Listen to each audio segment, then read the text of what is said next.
നമസ്കാരം. അറബിക്കടലിൽ നിലയുറപ്പിച്ചിരിക്കുന്ന തങ്ങളുടെ വിമാനവാഹിനി കപ്പൽ USS എബ്രഹാം ലിങ്കണിന് നേരെ വന്ന ഇറാന്റെ ഡ്രോൺ വെടിവെച്ചിട്ടതായി US സൈന്യം അറിയിക്കുന്നു. ഇറാനും US-നും ഇടയിൽ സംഘർഷം സാഹചര്യം ലഘൂകരിക്കാനുള്ള നീക്കം അത് നടക്കുന്നതിനിടയിലാണിന്നു ഈ സംഭവം. ഇറാന്റെ ഷഹദ് 139 ഡ്രോൺ വെടിവെച്ചിട്ടതായി US സൈന്യം പ്രസ്താവനയിൽ അറിയിക്കുകയായിരുന്നു. യുദ്ധക്കപ്പലിനെയും അതിലെ ആളുകളെയും സംരക്ഷിക്കുന്നതിനായി സ്വയം പ്രതിരോധത്തിന്റെ ഭാഗമായാണ് ഡ്രോൺ വെടിവെച്ചിട്ടതെന്ന് US അവകാശപ്പെടുന്നുണ്ട്. ലിങ്കൺ കപ്പലിൽ നിന്ന് പറന്നുയർന്ന F-35C യുദ്ധവിമാനമാണ് ഡ്രോണിനെ വീഴ്ത്തിയത്. കപ്പലിന് നേരെ അപകടകരമായ രീതിയിൽ അടുക്കുകയായിരുന്നു ഡ്രോൺ എന്നാണ് US സൈന്യം പറഞ്ഞത്. ഇറാന്റെ തെക്കൻ തീരത്തു നിന്ന് 800 കിലോമീറ്റർ അകലെയാണ് US എബ്രഹാം ലിങ്കൺ നിലയുറപ്പിച്ചിരിക്കുന്നത്. അതേസമയം ഇത് സംബന്ധിച്ച് ഇറാൻ ഔദ്യോഗികമായി പ്രതികരിച്ചിട്ടില്ല. അമേരിക്കയും ഇറാനും തമ്മിൽ ചർച്ചയ്ക്ക് വേദിയൊരുങ്ങുന്നുവെന്ന വാർത്തകൾക്കിടെയാണ് പുതിയ സംഭവം ഉണ്ടായത്. വെള്ളിയാഴ്ച തുർക്കിയിലെ ഇസ്താംബുളിൽ ആദ്യഘട്ട ചർച്ച നടക്കും എന്നാണ് റിപ്പോർട്ടുകൾ.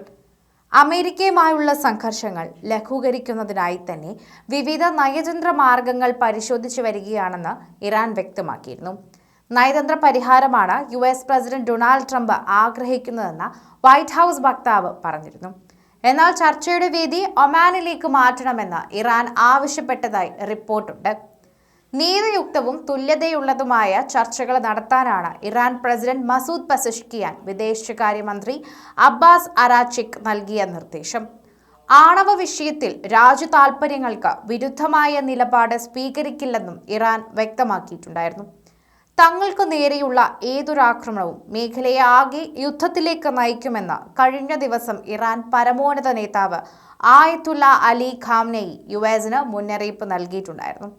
എണ്ണയും പ്രകൃതിവാതകവും ഉൾപ്പെടെയുള്ള ഇറാന്റെ വിഭവങ്ങൾ പിടിച്ചെടുക്കാനാണ് US-ന്റെ ആഗ്രഹം. അതാണ് അവരുടെ നീക്കങ്ങളുടെ പിന്നിലെ യഥാർത്ഥ കാരണമെന്നും ഖാംനെയി കുറ്റപ്പെടുത്തിയിരുന്നു. ആണവ കരാറിനെ ചൊല്ലി US-ഉം ഇറാനും തമ്മിലുള്ള സംഘർഷം അതിന്റെ ഉച്ചസ്ഥായിയിലാണെന്ന് പറയാം. ഇറാനെതിരെ ഏതു നിമിഷവും US സൈനിക നടപടി സ്വീകരിച്ചേക്കാമെന്നും റിപ്പോർട്ടുകളുണ്ട്.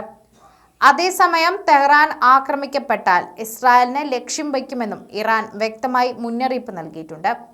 ഈ പ്രഖ്യാപനം ഇസ്രായേലിൽ ഭയത്തിന്റെ അന്തരീക്ഷം സൃഷ്ടിച്ചിട്ടുണ്ട് എന്നാണ് റിപ്പോർട്ടുകൾ. US-ഉം ഇറാനും തമ്മിലുള്ള സംഘർഷത്തിൽ ഏർപ്പെടുന്നത് ഒഴിവാക്കാൻ ഇസ്രായേലിന് ആഗ്രഹിക്കുന്നുവെന്നും അവർ ആഗ്രഹം പറഞ്ഞുവെന്നും സൂചനകൾ തന്നെ ലഭ്യമാകുന്നുണ്ടെന്നും പറയുന്നുണ്ട്. മിക്ക ഇസ്രായേലി പൗരന്മാരും ഈ സംഘർഷത്തിൽ നിന്ന് വിട്ടുനിൽക്കാൻ ആഗ്രഹിക്കുന്നുവെന്നും ഒരു യുദ്ധത്തിലും പങ്കെടുക്കുന്നതിന് അനുകൂലമല്ലെന്നും അടുത്തിടെ നടത്തിയ ഒരു സർവേയിൽ കാണിക്കുകയും ചെയ്യുന്നുണ്ട്. ഇസ്രായേൽ ഡെമോക്രസി ഇൻസ്റ്റിറ്റ്യൂട്ട് ചൊവ്വാഴ്ച പ്രസിദ്ധീകരിച്ച ഒരു പുതിയ സർവേ പ്രകാരം ഇറാനെതിരായ US ആക്രമണത്തിൽ രാജ്യം പങ്കെടുക്കണമോ എന്ന കാര്യത്തിൽ തന്നെ ഇസ്രായേലികൾക്ക് ഭിന്നാഭിപ്രായമാണ് എന്ന സ്ഥിരീകരണമുണ്ട്. ഇസ്ലാമിക് റിപ്പബ്ലിക്കുമായിട്ടുള്ള വർദ്ധിച്ചുവരുന്ന സംഘർഷങ്ങൾക്കിടയിലാണ് ഈ സർവേ നടത്തിയത്.